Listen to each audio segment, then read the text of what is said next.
Go. Hi everybody, Al Bernstein here with another one of my quick hits videos. And on this one, we will continue our look back at the year 2017. And in this one, we will focus in on a division that I think really had a really great renaissance in 2017. It's the super middleweights. So this one's called the super middleweights, or super. And they were in 2017. It all started in January when James DeGale took on Badou Jack in what was widely anticipated as maybe one of the best fights that could happen at 168 pounds. And in fact, that is exactly what transpired. This fight was fascinating. DeGale, the southpaw boxer puncher, against Badou Jack, the very solid right-handed body puncher, pressure fighter. It was a perfect matchup on paper, and it was a perfect matchup in the ring. James DeGale sent down early in the fight, was able to get past that and box very well and really build up a margin in this fight. Fight very well in those middle rounds and use his hand speed and his combination punching to good effect. But Badou Jack, as is his wont, is the kind of fighter who, to discourage him and get him out of there, you have to do something dramatic. He suffered an early knockout loss in his career at one point, but that was the anomaly. Mostly Badou Jack just has the grit and will of a fighter who will not be discouraged. He used his great body punching and his power punching to break down James DeGale. And by the end of that fight, the fighter with the momentum was clearly Badou Jack. But because DeGale had banked rounds earlier in that fight, the fight ended up being a draw. And I think most people, while I think some lean to Jack because of the rounds he won later in the fight, boxing, and because he won his rounds a little more dramatically and did more damage to DeGale, some people thought Badou Jack could have gotten the decision. But boxing is scored round by round, and so I think nobody could look at that draw and say it was a ridiculous decision. You might quibble with it, but it was a very close fight, and I think people came out of that fight feeling, though, that if they were to fight again, Badou Jack might have the edge. Badou Jack, in fact, after this fight, moved up to light heavyweight, which has made the possibility on fighting less likely, and we'll have more on the James DeGale story in just a little bit. DeGale suffered some serious injuries in that fight that forced him to take a long time off after the fight. But that was the beginning of the year that kind of told us that the super middleweight division was going to have some special things in store for us, and boy, did it ever. Another great super middleweight fight came when champion David Benavidez put his title on the line against Ronald Gavril. Gavril, a Romanian fighter who had transplanted to Las Vegas, working under the tutelage of the great Eddie Mustafa Muhammad in the Mayweather gym, challenged Benavidez for the title. Benavidez was the favorite in this fight, but everyone respected Gavril as a very good fighter. Benavidez, a power puncher who gets people out when he hurts them, and he often does. And he's a young man, only 20 years of age, who is thought of to have unlimited potential. Well, this fight lived up to the expectations and more. Everyone thought it would be a tough, gritty fight, but I think the question mark was whether Ronald Gavril could hang in there with Benavidez throughout an entire match and deal with the power that David brought to the table. He did exactly that. Benavidez fought very well and landed big power punches, and Ronald Gavril was able to shake them off, use a tight defense, get inside, and for that fight, provide one of the best body attacks, and he is a very good body puncher, one of the best body attacks that I saw all through the year 2017 and have seen for quite a while.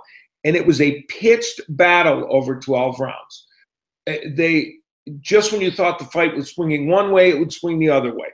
In the last couple rounds, David Benavidez put together two very, very big rounds that were instrumental in him ending up coming away with the victory. Now, it was a very weird scoring because there were two cards that had wide margins for Benavidez and one card that had a very wide margin for Ronald Gavril. I don't think any of the scores were correct. I thought this was 1 or 2 point fight either way. I would maybe lean toward Benavidez in the fight, but I didn't score every round. And so it's I deliver that without a great deal of certainty. The one thing I am certain about is that this was one of my top 5 fights of the year. It was spectacularly fought, and it was, in my mind, kind of the poster boy for what 2017 was all about in boxing. Two men coming together and providing us with just a spectacular fight. One man slightly overachieving a little bit, but not by that much, because it would be bad to think that Ronald Gavril wasn't a good fighter coming into this fight. He was. And they are likely to do it again. In fact, they will probably fight in February in a rematch. And because of the widely disparate scores, they wanted to get together and see if they could make this a more definitive win one way or the other. And they are going to fight again, to their credit. And I think the results will be very similar of a pitched battle in which both men will give and take a lot. So I'm really looking forward to that one. Now, the super middleweight division was given an extra shot in the arm by the World Boxing Super Series tournament, which, as you've heard in other quick hits, I am a big fan of, and it has already produced some exciting moments and will produce a lot more as the tournament continues. In the semifinals of the super middleweight portion, they also have a cruiserweight portion of the tournament. Early results have provided us with what is going to be a great fight in 2018. Chris Eubank took on Avni Yiladrim in a fight that many people thought was going to be a war, a fight in which a lot of offense was shown, maybe not as much defense, but which both men were going to get hit with a lot of punches. It didn't quite turn out that way, because Chris Eubank, who has rebounded from his loss to Billy Joe Saunders a little while ago, in moving up to 168 pounds, has become a much better, well-rounded fighter than he was early in his career. His defense has improved.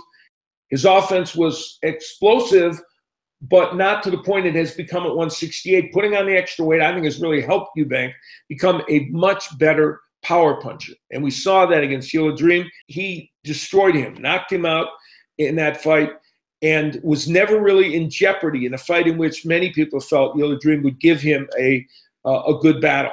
So Chris Eubank marked himself as we had kind of thought he might be after he had won against Arthur Abraham coming into this tournament, as certainly one of the favorites in the super middleweight portion of the World Boxing Super Series.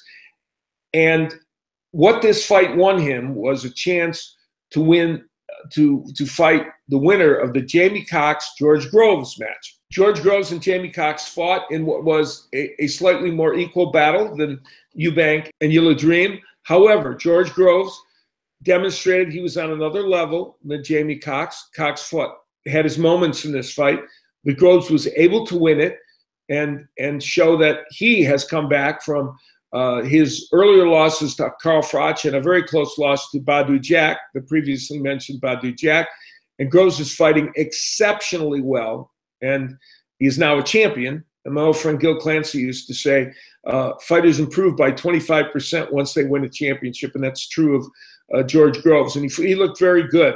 And what that has done is set up for early in 2018 a match between Groves and Eubank. It will be a monstrous match in Great Britain, resonate through all of Europe, and hopefully in the United States, where the Boxing Super Series, I hope, continues to gain some steam. But it is a terrific fight coming up, and I think will be a good one, and will further give us evidence that the 168-pound division, which only a couple of years ago was, as hot a division as there could be in boxing, has certainly reinvented itself. I mentioned James DeGale, who in that first fight of the year had the draw with Badou Jack. Well, he came back toward the end of the year here, and took on Caleb Truex, who is a good, solid journeyman fighter, a good fighter from the state of Minnesota, who had not been able to get over the hump in the major fights that he had, and he had several losses, but is a good, solid veteran who traveled to England and upset James DeGale. He beat James DeGale. And it was a fight in which DeGale had said afterwards he thinks he came back too soon from his injuries. It was not a brilliant performance by DeGale, though he had his moments. It was certainly a performance in which Caleb Truex showed what he can do best. He's a very solid, gritty fighter, good technician, and he took what DeGale threw at him, and he was able to come out on top in a victory that I think even the DeGale and the British fans probably accept that DeGale lost that fight. One of the biggest upsets in boxing this year, along with Jeff Horn creating his upset and a couple of others. But I think Caleb Truex's upset was a big one. So now all of a sudden, Caleb Truex, a man that people didn't think would be involved with this super middleweight scene, not a part of the Super Series, but certainly now puts himself in a position where he can face someone from that World Boxing Super Series, maybe the winner of that tournament, if he remains champion. And I have to say this about Caleb Truex. He is the embodiment of what boxing is about at its best. He lives in a state where there's only been a few champions from in the past. It's not a boxing hotbed. He's a wonderful, wonderful young man who works hard at his craft and got an opportunity and made the most of it. And you can't say enough about him. So while I have great respect for James DeGale, and I think he's a terrific fighter and also great for the sport of boxing, it's hard not to be happy for Caleb Truex for getting that win. Where it leaves James DeGale now remains to be seen. He's had a lot of injuries in the sport of boxing, and I think he may be feeling now that physically, even though he's about 30, there may not be a lot of fights in his future. We'll see how he decides to play it moving forward. But for Caleb Truex, he is part of this super middleweight picture now, which is heated up for the year 2018. Another great moment in the super middleweight division came when Gilberto Ramirez defended his title against Jesse Hart. It was a fight in which many people thought Hart would stand up and give a good effort against Ramirez, but it was more than that. It was a pitched battle in which Ramirez and Hart battled from the beginning of that fight to the end of it. Ramirez, of course, one of those men on the outside of the World Boxing Super Series, continues in the super middleweight division, but he is a title holder, and he is a man with extraordinary grit and ability. But he was tested by Jesse Hart, who put up a valiant effort.